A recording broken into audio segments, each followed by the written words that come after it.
Yo, this is for you. I am my number one fan. For you, this is for you. I am my number one fan. For you, yo, this is for you. I am my number one fan. For you, I am my number one fan. I'm trying to get you from here to there. I'm trying to show niggas it ain't fair. How I just came up, but you not there. Stuck in the same situation you been in. They got the plug, you got the sound. You not just a groupie that's hanging around. They got the stage, but you bring the lights. It's enough room at the top, we ain't gotta fight. I am my number one fan. I am that legend you stand for. When the crowd disperse, we'll see what you stand for. Hey y'all, it's your man Arnold. Yup, this is Reese.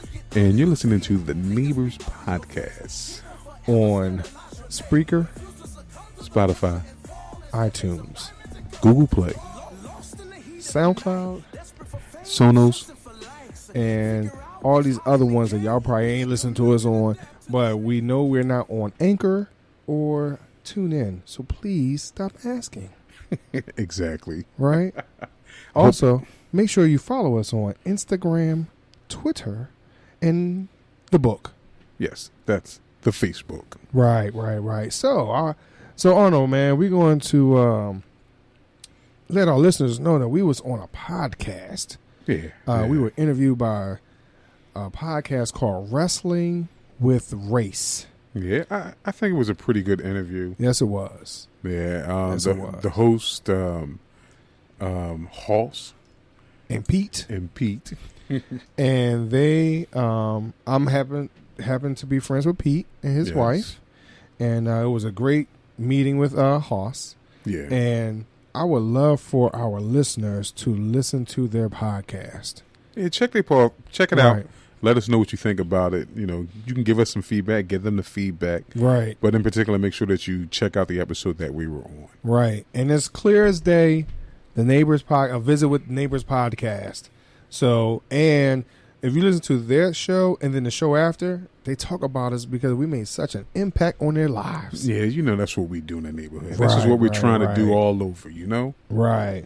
So, with the Neighbors podcast, with Wrestling with Race, that's exactly what they do. They are two hosts. One is African-American male. One is Caucasian male. Mm-hmm. The one of them was born and raised in southern part of the United States. Mm-hmm. One was born and raised here in Pennsylvania, but in the upper middle class perspective. Mm-hmm. So we're not going to actually tell you, I'm not going to tell you anyway, which one was which. I would love for you to take a listen to this show and guess. You can respond on their page, or you could definitely respond to us. On our page, exactly. You know, let us know. But in this particular show, there was a lot of things that was brought up, and we needed to discuss. I'm glad that they have that type of platform where they where people want to know how to rebuild, build, repair, whatever word you want to use, race relations. That's really what it comes down to. I mean, they had a pretty good perspective on what we were discussing, and their platform is not too bad, you know, but it could have different opinions. So I think that's why we were there, to help give them a more broad opinion about the difference in the races and how certain individuals feel about the race in America, you know. Especially from an urban perspective. Correct. I mean, even though we live in the suburbs now, but we were definitely born and raised in an urban perspective. That's right. West Philadelphia, born and raised. Yes. On the playground is where I spent most of my days. Yeah, so basically we had given our perspective to that particular show. Correct.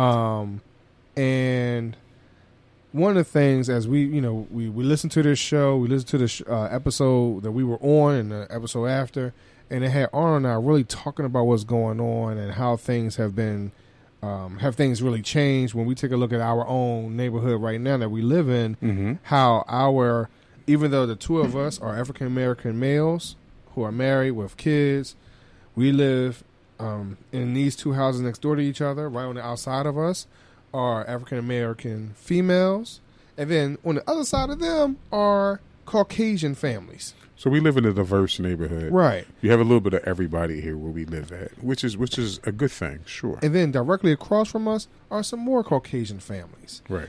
So we do not live in a world where all we see is just us. Correct. Or where we just see everyone else. Right. So I think we have a real good mixture of who and what we are. Right. And in our particular neighborhood, we're not so hot-a-ditty where the police are not racing down the street. Right. So we're not bougie. Right. So we're not too far removed from that type of place where we might have been in Philly. Correct. We're reminded of it. Every I would say, almost every day. Pretty much, yeah. So, but in this, it is interesting that the topic about this young lady who sang the song "God Bless America" comes up. Yeah, her name is Kate Smith. Yes, and they, a lot of people are going crazy about this particular song, this particular lady, and it's not even about the song itself because it's God Bless America. When you take a look at the lyrics, unlike the national anthem, it does not. As I've been trying to find every stanza of this song. I've looked in church hymnals. I've looked it up online. I only see the one verse, really. To be honest, it's not basically the discussion that everybody's having as far as what was racist and not. It wasn't God Bless America. It was the song that she sung during her up and coming as an actress and a singer during a Broadway play. Right. So, like you said, if y'all don't know, it was the Pickaninny song. I gotta find the title to that song. Yeah, it is. I was just looking for it myself. But basically, she used the words pickaninny, darky, and it was one more that she used. Right. Which were words that were commonly used amongst whites during that era to describe blacks. Right.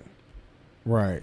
So what's happening is that the Philadelphia Flyers had put, because of the, as this article says, it was a knee-jerk reaction, had put a tarp or cloth or something over her statue. Correct. Outside the stadium. And because of that, they almost put themselves in a place where they had to remove the statue all the way. Because if you had taken the tarp off, then what response would that be? Correct. Versus, removing it. So it's almost like, you might as well just remove it since you already covered it. You might as well just take it away. And Philadelphia is not the only place that had either covered up or removed one of her statues. The Yankees organization has also dropped her, and yes. A couple other places have dropped her because her rendition of the God Bless America was so powerful that everybody used it. A lot of people thought that should have been the national anthem. Yeah. But we have the national anthem that we have now. But let me tell you what a pickaninny is. A pickaninny is, I just had it, I lost it. A pickaninny refers to characters with bulging eyes, unkept hair, red lips, wide mouths. Right. Into which they stuff huge slices of watermelon. Right. They were themselves tasty morsels for alligators. That's what a pickaninny was. So during the Jim Crow years and prior to that, white slave masters, white racist Klans members, they used to feed black children to alligators for fun. Mm-hmm. So that's what a pickaninny was. So anybody that doesn't know what a pickaninny is, now you know today. So it is right now in this day and age, it is becoming very common, which is a good thing, that anything that you have done that was racist or anything that you have done against any African American or Black American person or person of color in the past, you're paying for it right now. Yeah, pretty much. So I'm all for change as far as you changing whatever from your past, but a lot of these people that are being fingered out and looked at because of their past still have this mentality. So this is the reason why we're taking down the Confederate flags, or they're covering up Stonewall Jackson's memorials, or they're taking out all the things from the Civil War that had anything to do with fighting for slavery. So a lot of people are upset about that. A lot of people have, a lot of people have a lot of different opinions about this type of stuff. Right. So I think in some of that, when do you stop? Because eventually you're going to find something in someone's past to erase them from the books, whatever that book that might be. Correct. Like for an example, with this thing with Kate Smith, one of the songs she had sang was called "That's Why Darkies Were Born." Correct. And in the lyrics, it says someone had to pick the cotton, someone had to pick the corn, someone had to slave and be able to sing. That's why darkies were born. The thing about that song is that she did not write the song. She did not contribute to the words nor the music. And also, if you didn't know, Paul Robeson had recorded a version of that song too. Right. But I believe he was banned from playing it somewhere. Yeah. Which is ultimately, I think, made him go to Paris and all that other type of stuff before he had come back. Right. But, as you take and I understand that there was a satire of that, with that song. But the thing is that, as I'm asking, when do you stop? It's not like she wrote it. Yes, she sang the song. But how many other people sing and do things that may jeopardize what they truly believe in? Correct. She's not here right now for us to ask her necessarily. Right. And I believe that there was, and I don't recall the article, but someone did ask her eventually, is that the way she felt? And she said no, it wasn't. So is this something that we should continue on? Well, really? Like I say, me personally, I think a lot of that stuff, because what it does, it corrupts the mind of the people of today. Because you guys know that I'm a truck driver, so I deliver into 3, sometimes 4 states. So I go a little south. And some of these, I hate to say backwards, because they're not backwards. It's just that they live in the country. Mm-hmm. And you ride past some of these houses, people's homes and stuff, and they had the Confederate flag up next to the American flag. So this is what they're taught to believe, that the American flag and the Confederate flag are synonymous with each other, and they go together. So, yeah, some of this stuff needs to be taken out, because if you have the mentality that these two things, which one is right and which one is good and one is bad, I'm not saying that one is right, should be right, but one is good and one is supposed to be bad and one is supposed to be good. And you have this mentality of what this was, because the Confederate flag represents the Confederate Army, mm-hmm. and they fought of favor of having and keeping slaves. Right. So the person that today that still has that believes has that some type of mentality. If you mm-hmm. talk to most of these people that either wear the Confederate flag on their shirt or have it on their trucks, they pick up trucks and all this stuff, and you see this stuff, these guys may talk to you, because we all know that racists will talk to you, racists will tip you, racists will do all type of things for you and still hate you.